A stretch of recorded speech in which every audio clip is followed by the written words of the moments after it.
Eti Syamsiatul Hasanah SH Caleg DPRD Kabupaten Bogor, Dapil 3 menyapa warga Ciamas. Bertempat di Majelis Talim Nurul Hikmah Kampung Sukarapih RT 02 RW 08 Desa Ciamas Kabupaten Bogor, Jawa Barat, Rabu 27 Desember 2023. Kepada media Palapa TV, Eti Syamsiatul Hasanah SH mengatakan, di tahun pemilu ini sangat wajar rasanya para caleg DPRD Kap Kota, DPRD Provinsi, DPD, dan DPR RI melakukan berbagai cara untuk mendapat simpatisan guna meraup suara yang sebanyak-banyaknya.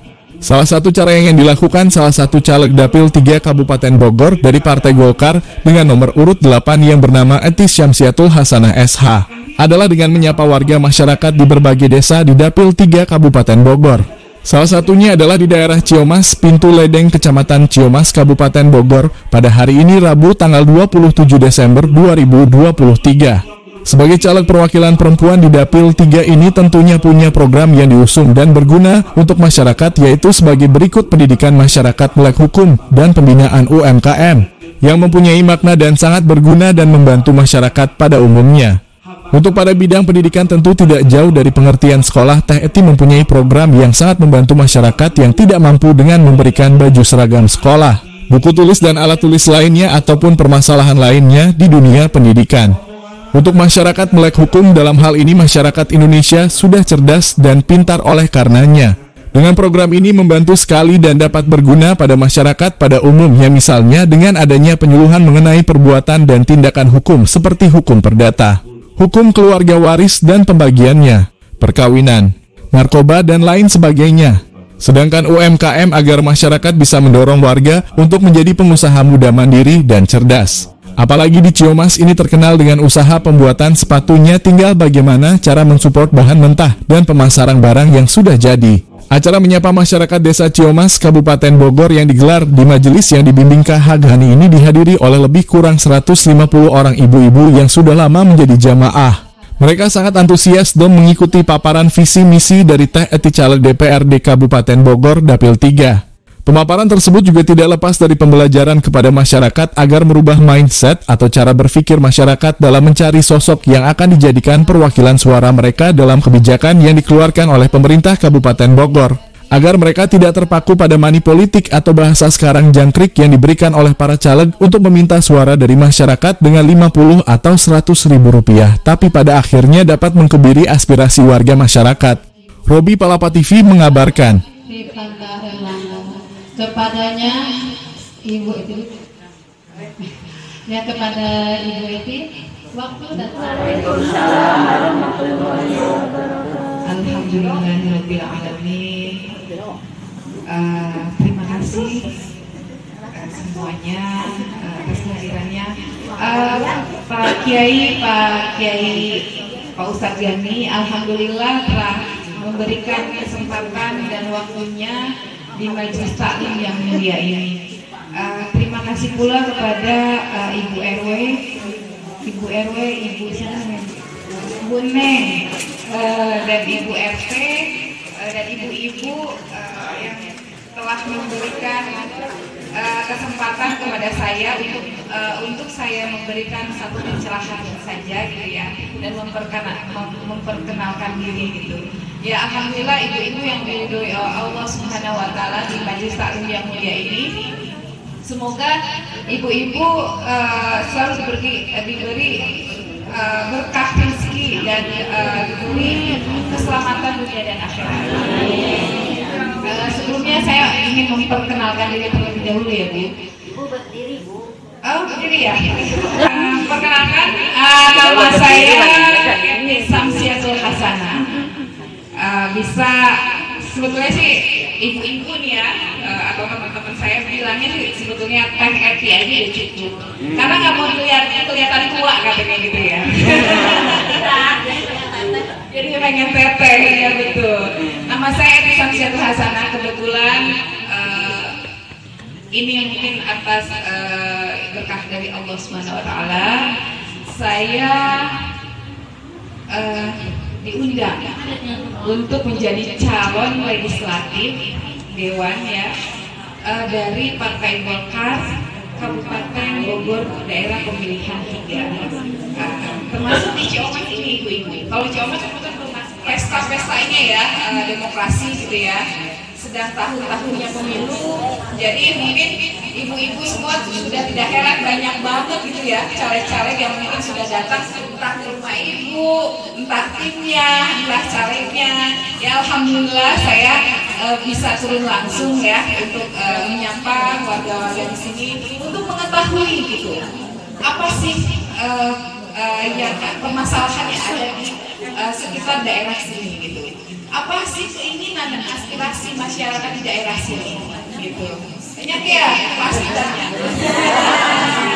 Kalau permasalahan masih banyak. Tapi kan sedikit banyak ada satu permasalahan yang memang bisa kita atasi bersama-sama ya Bu ya. Khususnya sebagai seorang dewan nantinya harus membawa permasalahan ini agar bisa diakomodir, agar bisa diselesaikan gitu kan. Jangan hanya katanya-katanya gitu ya. Jangan hanya di inventarisasi, maksudnya dicatat aja tapi tidak ada penyelesaian gitu.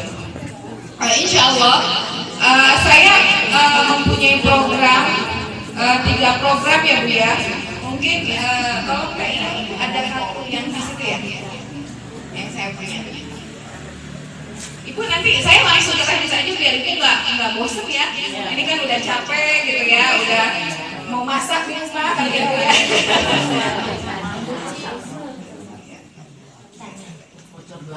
Oh, boleh dibagiin deh, boleh dibagiin ya.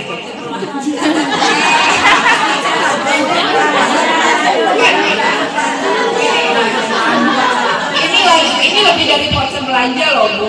Voucher belanja sekali habis ya. Kalau ini kan bisa sampai 5 tahun. Itu bisa sampai 5 tahun. Ini mungkin sambil saya terangkan ya Bu ya. Ini namanya kartu, dibilangnya sih kartu sakti. Mungkin setiap caleg punya jargon sendiri, punya apa sih istilahnya, punya apa yang dia munculkan untuk suara gitu. Tapi kalau saya insya Allah niat saya billahi ta'ala ini semoga program ini bisa berjalan dengan lancar. Saya punya program prioritas namanya yang kita dari sahabat RRI. Lawyer ya, jadi setidaknya sama ada yang bisa.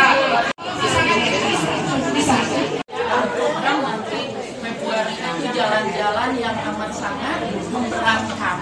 Jadi kalau saya bilang habis, terus namanya mama, terus beli kaos pula, mau seragam untuk bayarnya juga ya dia rasanya itu yang seharusnya gratis itu tidak gratis. Akhirnya karena saya mengkritisi dari 10.000 yang wajib itu di grup mak-maknya ini ditagihkan tiap bulan. Siapa ini yang belum bayar? Berarti kan wajib kalau ditagihkan seperti itu. Jadi kalau Kota Madia memang saya dengar full kegiatanku tidak bayar. Kegiatan pun dikurangi, mau itu kesepakatan doanya mereka. Tapi ini jalan-jalan yang anak kelas 1 kan nggak mungkin Bu, nggak sama orang tua. Itu sudah 300 kali sama orang tuanya juga. Belum kaosnya pula. Makanya saya ingin menyalurkan aspirasi kemana gitu. Sebabnya semua di kabupaten itu semua nggak ada yang datang. Tuh, Kabupaten Bogor. Kenapa saya tidak di Kota Bogor? Ya, mencalonkan Dewan Muda di Kota Bogor. Karena saya sangat serius sekali ya dengan tantangan hukum, tantangan aturan-aturan yang ada ini sudah ada, tapi dianggap tidak ada. Gitu kan? Nah inilah yang harus dibenahi. Nah inilah yang memang kita mesti punya calon, punya dewan yang bisa mengakomodir. Jadi yang bisa permasalahan apapun bisa ditanggung dan yang ada di kampung tapi bisa diselesaikan. Kata saya ke depannya dan mungkin ini tapi ini mudah-mudahan siap ya. Saya minta doanya, minta dukungannya agar semua permasalahan yang desa ini khususnya umumnya di Kabupaten Bogor itu bisa terselesaikan. Ini akan menjadi catatan saya dan insya Allah kalau misalkan Allah menghendaki ada selesainya gitu. Kalau tidak jadi berarti akan ada aspirasi saya lagi ke atas gitu. Yang berkompeten gitu ya Bu ya. Nah itulah Bu. Nah yang untuk yang kedua ada lagi Ibu yang mungkin kita sambil ngobrol aja ya, nggak usah kaku gitu. Ada lagi mungkin hal-hal yang memang mau disampaikan gitu. Sesuai dengan apa yang memang saya punya, nanti kita sesuaikan, nanti kita akan olah, nanti kita akan menjadikan itu menjadi bahan PR. Bos itu tidak disampaikan sesuai dengan jalurnya gitu. Yang dapat bos itu yang memang orang yang punya mobil, gitu kan, yang rumahnya itu rumahnya besar-besar gitu. Sementara yang rumahnya akhir kali, yang rumahnya biasa, yang rumahnya mau roboh nggak ada apa-apa. Gitu. Obat ya? Betul.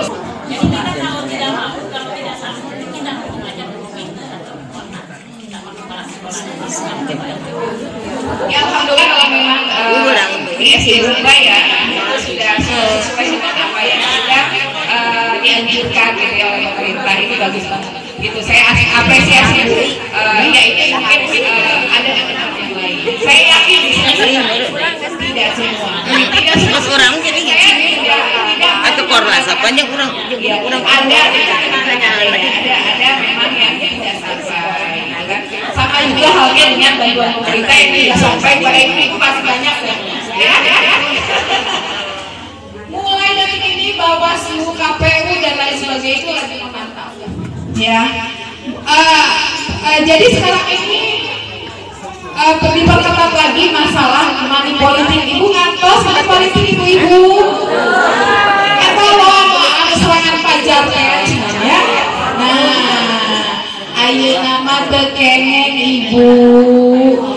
Bagi-bagi sembako, bagi-bagi minyak oke tekengeng. Konsekuensinya naon abdi kedah mayar 1 miliar denda. Di penjara bukan 1 miliar aja, di penjara 1 tahun. Apalagi saya penegak hukum, udah tahu hukum, ditambahan lagi 1 tahun, jadi 2 tahun. Jadi omongan ibu siapapun itu, jadi yang memberikan uang, yang amplop itu sekarang sudah tidak boleh. Mungkin boleh kemarin sekarang kepetan ini sudah pemberitahuan secara tertulis kepada caleg-caleg. Namun ayat jaga kos itu kan kata kecewa seolah alam gitu ya. Jadi sekarang makanya kita lebih ke program pasar murah gitu. Ibu mendingan ke mesek misalkan modalnya 50.000, ibu meseknya 10.000. Ayo nggak Bu? Mari fotoin saya foto. DPR RI,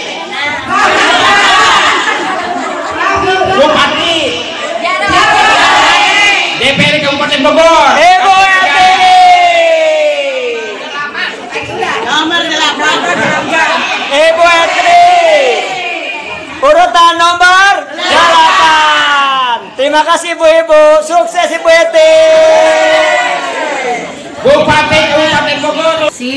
Alhamdulillah untuk hari ini ada kegiatan menyapa masyarakat di sini. Menyapa warga masyarakat di daerah Ciomas, Kabupaten Bogor, Desa Ciomas ya. Kebetulan saya diundang oleh pimpinan Majelis Talim Nurul Hikmah, Bapak Kiai Haji Gani. Alhamdulillah kurang lebih dari 150 jamaah hadir, ibu-ibu, dan sangat menyambut baik kedatangan saya. Dan di sana saya menyampaikan visi dan misi, tentunya untuk kesejahteraan dan kemajuan masyarakat di desa Ciamas ini gitu kan. Ada beberapa hal yang saya sampaikan mengenai program prioritas yang saya punya gitu ya.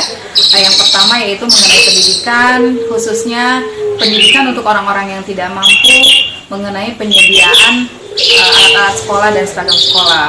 Dan yang keduanya mengenai masyarakat yang melek hukum gitu ya. Akhir-akhir ini kan banyak masyarakat yang sangat tidak tahu dengan adanya ketentuan-ketentuan, aturan-aturan, terus adanya pelanggaran-pelanggaran yang dilakukan oleh masyarakat, sehingga masyarakat tidak tahu pentingnya bahwa perbuatan tersebut adalah perbuatan yang tidak baik dan hukumannya juga lumayan akan membuat masyarakat tersebut juga terisolasi sebetulnya gitu ya. Terus yang ketiga adalah UMKM. UMKM ini mungkin semua caleg juga kan akan lebih akan mengusung program seperti ini. Nah, kita akan lebih fokus kepada program UMKM yang sedang memang dari dulu ya, yang dari dulu sampai sekarang ini Ciamas ini kan bergelut dengan sepatu kalau tidak salah, produksi sepatu. Nah, banyak sekali dari mereka bertanya mengenai bahan baku yang memang sangat sulit untuk mereka dapatkan, entah itu biaya yang sangat mahal, biaya produksi yang sangat mahal, dan pemasaran yang sangat sulit gitu kan. Nah, itulah PR untuk kami untuk bisa mengatasi permasalahan seperti ini. PR buat saya ya. Dan untuk selanjutnya mungkin saya menerangkan tentang maraknya money politik dalam tahun pemilu ini, gitu kan. Itu sesuai dengan anjuran dari Bawaslu dan KPU. Mungkin bukan anjuran lagi, tapi sudah dibuat peraturan bahwa jika terdapat ada pelanggaran tersebut, maka hukumannya adalah denda 1 miliar dan hukuman penjara 1 tahun gitu kan. Hal ini saya berikan pelajaran untuk masyarakat agar lebih cerdas gitu ya, agar lebih memilih-milih mana yang memang calon legislatif yang memang mumpuni atau tidak, mumpuni secara mental, secara kedewasaan, dan secara keilmuan gitu kan. Seseorang kalau misalkan sudah berbuat sesuatu dengan uang, ya akhirnya kan mereka akan lebih menilai sesuatu juga dengan uang gitu kan. Saya lebih memberi pelajaran kepada mereka, yaitu kalau sesuatu hal terjadi, misalkan contohnya diberi amplop berisi uang, tapi akhirnya setelah terpilih dewan itu tidak datang kembali gitu kan. Jadi istilahnya kebebasan kita itu dibayar dengan uang yang hanya isinya 100, 200 sampai mungkin dengan 1 juta. Tapi selama 5 tahun itu tidak ada realisasi yang masyarakat dapatkan gitu kan, dengan seperti ini gitu. Banyak sekali yang sudah mereka banyak ya, mereka itu juga bilang Dewan udah mau jadi aja datang ke sini, tapi setelah jadi tutup kaca, setelah jadi lupa gitu. Nah, hal seperti inilah, karena apa? Kadang hal tersebut juga atas hal tersebut juga bisa jadi salah dari masyarakat itu sendiri. Karena apa? Karena memang sesuatu itu, pemberian itu kadang mengikat satu masyarakat untuk tidak bisa dia mendapatkan haknya lagi di kemudian hari gitu. Karena apa? Berpikir untung dan rugi gitu kan dari bebannya itu sendiri. Ya, udah saya kasih kok sekian gitu ya, tapi akhirnya dia tidak mau untuk kembali lagi untuk menurunkan dana-dana yang memang haknya masyarakat. Dari aspirasi masyarakat pun terkendala untuk disalurkan, karena ya hal-hal seperti itu tadi gitu kan, kembali lagi ujung-ujungnya adalah uang. Jadi hal-hal seperti itu ya sekarang harus mesti diperbaiki gitu ya, perbaikinya dengan jalur-jalur yang benar lah gitu. Hak masyarakat, kebutuhan masyarakat, aspirasi masyarakat itu harus diakomodir oleh dewan-dewan yang berkompeten dalam bidangnya sebagai wakil dari masyarakat di daerah tersebut, termasuk juga di Dapil 3. Ada ucapan untuk masyarakat? Untuk masyarakat khususnya warga Ciomas ya di Dapil 3 umumnya pada umumnya, saya menyarankan, menghimbau untuk berpikir cerdas. Sudah waktunya kita berubah. Hal-hal yang dulu-dulu itu sudah tinggalkan gitu. Politik uang dan lain sebagainya. Kita berbicara ke depannya, kita berbicara siapa yang memang berkompeten untuk memimpin, menjadi dewan yang harus bisa mengayomi, harus bisa menyalurkan apa yang menjadi haknya masyarakat, itulah yang dipilih gitu. Jangan hanya karena uang, jangan hanya karena diberikan sesuatu hal, dan jangan hanya kedudukan, itu akhirnya akan memilih orang yang salah, seperti itu. Dan saya berpikir masyarakat sekarang ini sudah dewasa, sudah cerdas, dan sudah pintar untuk mendapatkan pemimpin yang baik, benar, dan bertanggung jawab. Untuk harapannya, Bu? Untuk harapan kedepannya, saya juga mengusung, sangat mendorong dan mendukung Djaro Ade sebagai bupati di Kabupaten Bogor, karena saya mengetahui bagaimana kompetensi beliau dan bagaimana dedikasi beliau kepada Kabupaten Bogor. Sudah tidak diragukan lagi, dan banyak orang juga sudah tidak meragukan lagi kalau beliau adalah orang yang tepat untuk menjadi pemimpin nomor 1 di Kabupaten Bogor. Begitu pula dengan halnya Bapak Rafindra Erlangga, itu layak menjadi anggota DPR RI pusat. Saya minta untuk masyarakat Kabupaten Bogor juga sama satu suara dengan saya untuk mendukung Djaro Ade dan mendukung Rafindra.